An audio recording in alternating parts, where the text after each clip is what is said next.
A alegação geral. Muitas pessoas acusam a Igreja Católica de paganismo. Falam que existem inúmeros elementos do paganismo dentro do culto católico. E que a Igreja Católica se apossou desses símbolos. E que na verdade com isso ela não está cultuando o único e verdadeiro Deus, mas outros deuses. Temos até um vídeo no YouTube, em que um padre afirma que de fato a Igreja Católica se apossou de vários elementos do paganismo.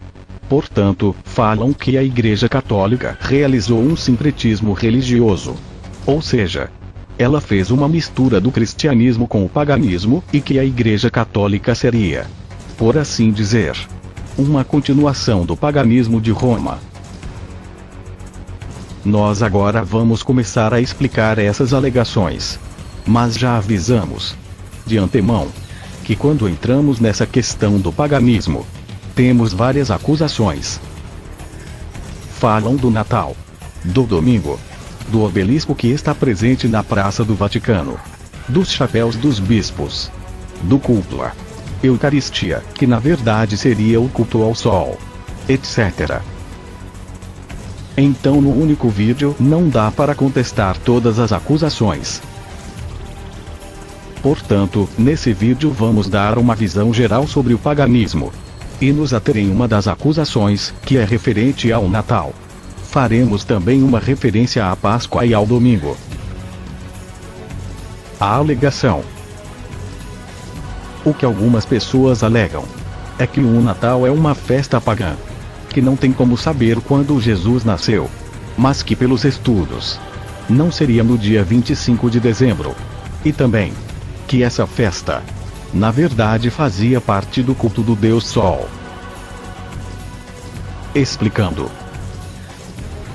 Antes de entrar nesse tópico, gostaríamos de dar uma visão geral sobre duas coisas. Primeiro, o significado da palavra paganismo. Segundo, sobre a influência do paganismo em nosso mundo. Paganismo. A palavra paganismo significa aldeão, ou morador do campo. No latim, essa palavra era usada para designar alguém que não era um soldado, ou seja, um civil. Somente pelo século IV, essa palavra passou a ser usada entre os cristãos, no Império Romano, para designar alguém que não era cristão. Existem algumas hipóteses para a origem dessa palavra. A primeira é que os cristãos geralmente viviam nas cidades. As pessoas que viviam no campo ainda adoravam os deuses antigos, no lugar de Cristo. A segunda é que os cristãos se referiam a si mesmos como soldados de Cristo, e chamavam os não cristãos de pagãos, aqui com o sentido de civil. E uma terceira explicação é que pagão era usado no sentido de estranho, alguém que não fazia parte da comunidade. Mas hoje em dia, quando se fala pagão ou paganismo, é no sentido de que algo não é cristão, que contém elementos de outras religiões, ou práticas antigas. O que a maioria das pessoas não percebe, ou não se importa em saber, é que nós estamos cercados por elementos do paganismo. Nós falamos palavras que remetem ao paganismo, e nós usamos símbolos do paganismo. A influência do paganismo no mundo.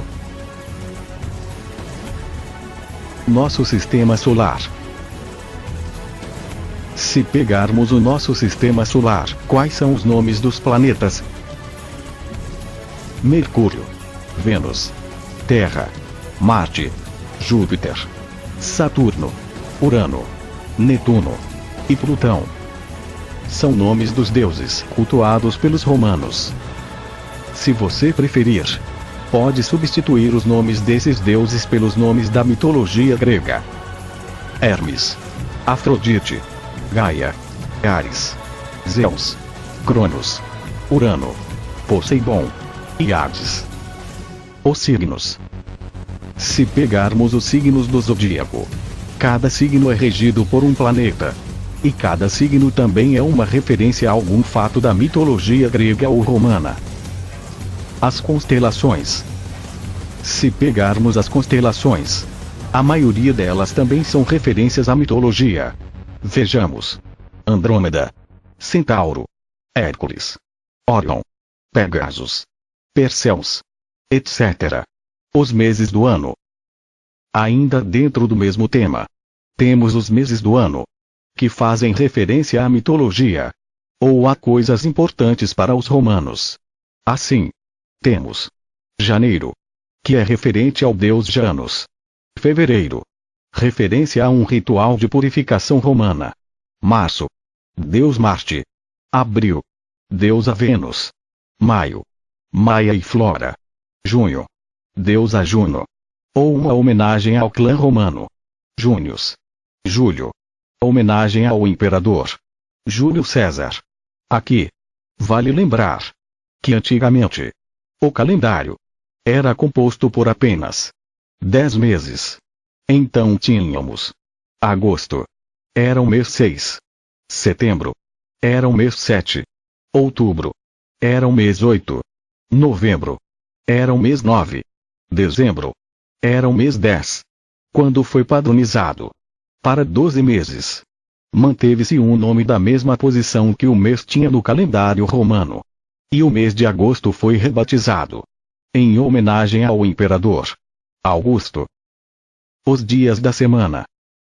Em português, não temos tanta diferença, mas em espanhol e algumas outras línguas, manteve-se um nome com a referência original.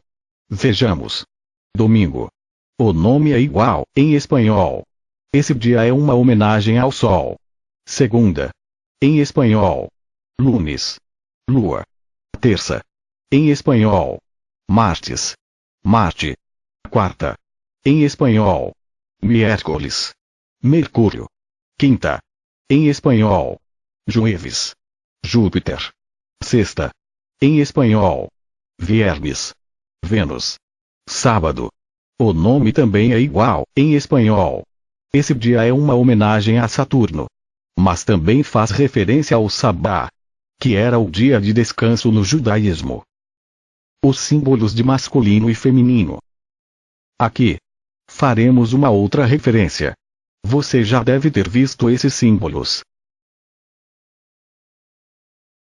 Eles são usados para representar o masculino e o feminino, mas muitas pessoas não sabem de onde eles se originaram. Masculino. Esse símbolo representa o deus Marte. Feminino. Esse símbolo representa a deusa Vênus. Os nossos elementos químicos. Talvez você não tenha reparado nisso também, mas muitos nomes dos elementos também são referências à mitologia. Mercúrio. Aqui o nome do deus é usado inteiro. Irídio. Referência à deusa Íris. Netúnio. Referência a Netuno. Plutônio. Homenagem a Plutão. Urânio. Homenagem a Urano. Além desses, temos outros que também são referências a deuses ou personagens da mitologia. Hélio. Telúrio. Selênio. Cério. Promécio. Titânio. E apenas a título de curiosidade, Tório.